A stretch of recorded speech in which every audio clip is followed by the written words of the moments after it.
उधर के जो प्रत्याशी हैं पारस राय नाथ जी, उनका एक ठे और बयान था बीच में बहुत वायरल हो रहा था कि इस बार जो लड़ाई हुई कट्टा बनाम कलम की लड़ाई होगी। और जो बीएसपी के प्रत्याशी हैं वो कह रहे थे कि इस क्या नाम होगा, क्या परिचय होगा आपका? मेरा नाम शाहिद भाई, जी। यहीं का रहने वाला स्थायी निवासी हूँ। जी। शाहिद भाई आपसे तो हम मिलना चाहते हैं, परिचय पूछने का बस यही उद्देश्य था कि जो हमारे दर्शक हैं वो जान जाएँ कि आपका परिचय क्या है? क्या लगता है इस बार की जो लड़ाई होगी 2024 की लड़ाई होगी, अब की बार 400 का पार जो नारा दिया जा रहा है, कितना ये नारा अपना दावेदारी दिखा पाएगा उत्तर प्रदेश में?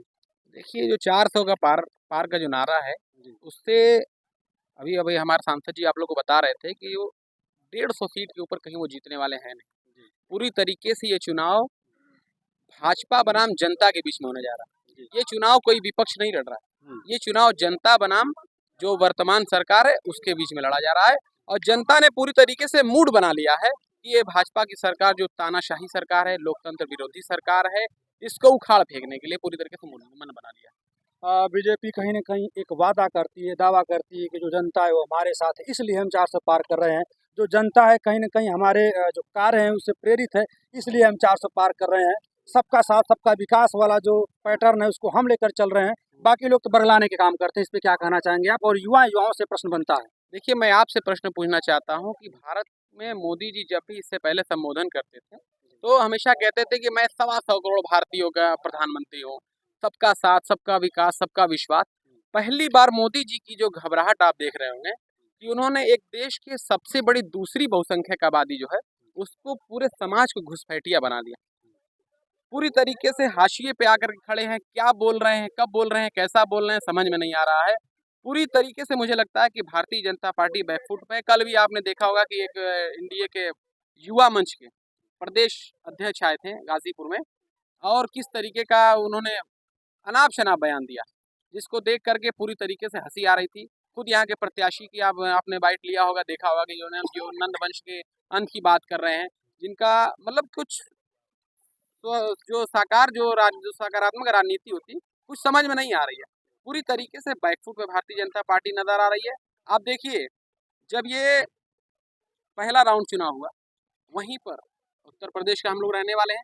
आपने देखा सहारनपुर की सीट रही है, आप कैराना की सीट रही है, पीलीभीत की सीट रही, पूरी तरीके से ये पिछड़ चुके हैं।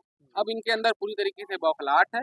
जनता इनके ताबूत में आखिरी कील ठोकर के ये जो 400 पार का नारा दे रहा है, उसको 40 पर लाने का काम करेगी। आपने देखा वैक्सीनेशन की तरह किस तरीके से खबर आ रही है। 100 करोड़ भारतीयों को टीका लगा करके ठगने का काम किया भारतीय जनता पार्टी ने। आज से पहले जो सरकारें होती थी, टीका इसलिए लगाया जाता था ताकि लोगों को सुरक्षित रखा जा सके। पोलियो का टीका लगाया जाता था, आपने देखा होगा प्लेग का टीका लगाया जाता था, चेचक का टीका लगाया जाता था। पहली बार ये सरकार के ज़माने में कोई महामारी आई और उसने ऐसा वैक्सीनेशन किया कि उससे ब्रेन स्ट्रोक और हार्ट अटैक का खतरा बढ़ गया है और 100 करोड़ भारतीयों की जान को मोदी जी ने दांव पे लगा दिया है। जनता इसे माफ़ नहीं करेगी, आप इतना जान लीजिए। जनता बिल्कुल नहीं माफ़ करेगी। 2-4 घटनाक्रम किस तरीके से बदला आपने देखा होगा।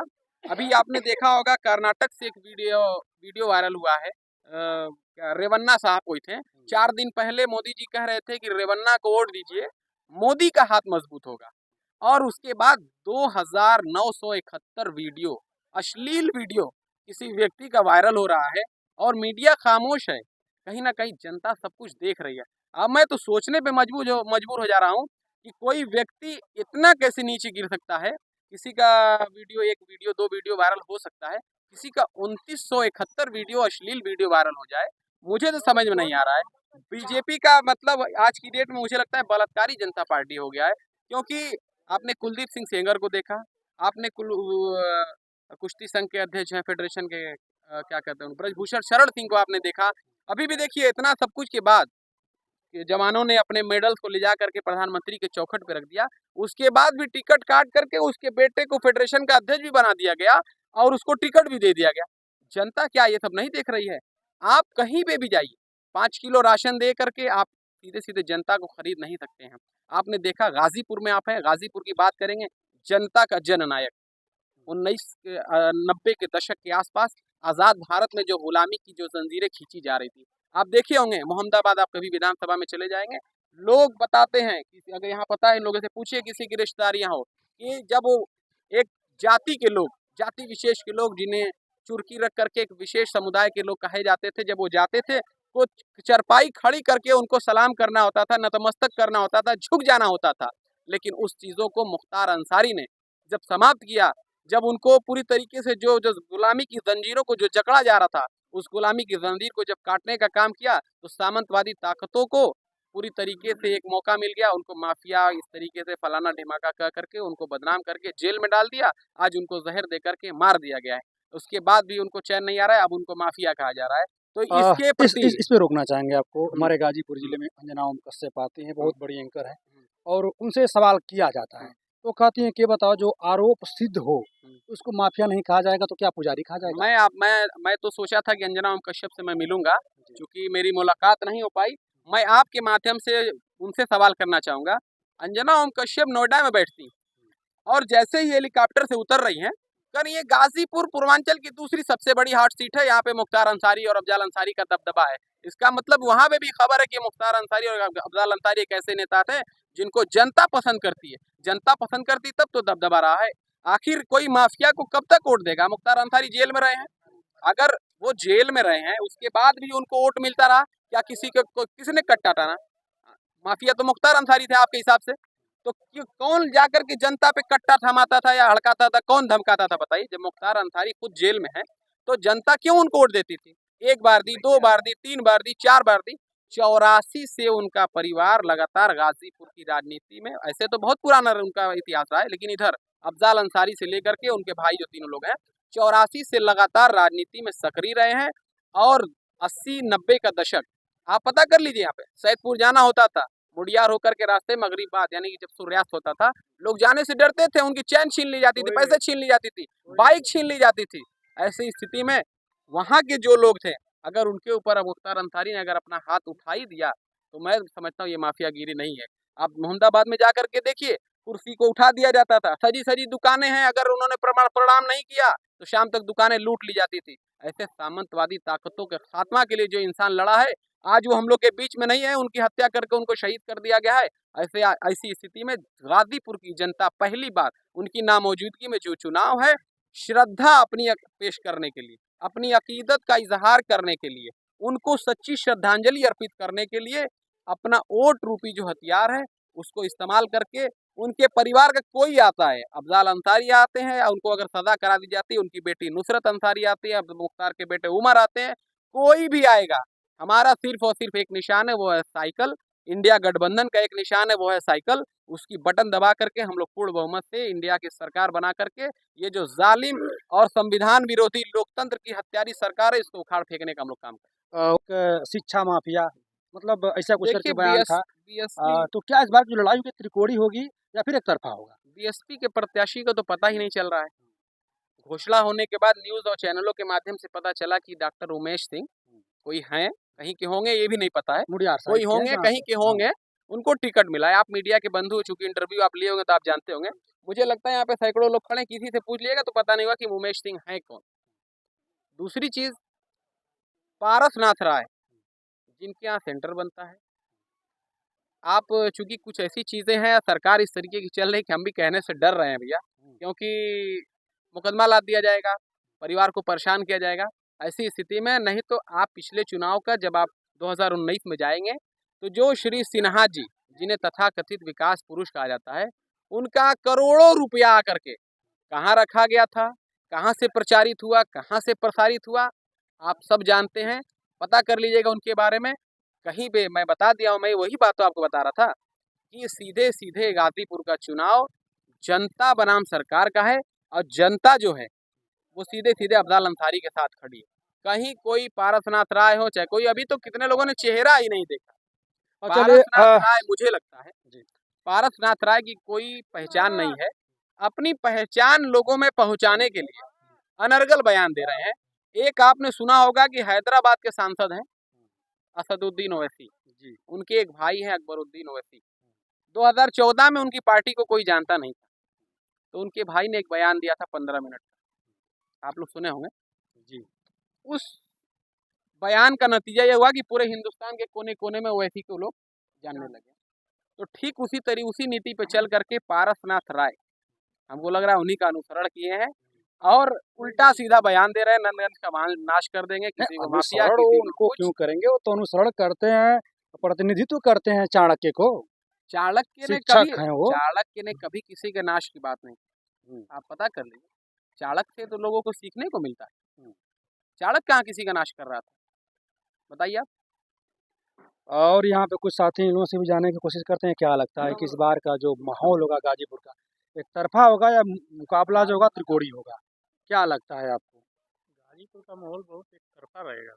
हाँ, भी करें ये लोग, हाँ, कुछ भी कर लेंगे, हाँ। फिर भी कुछ नहीं होगा।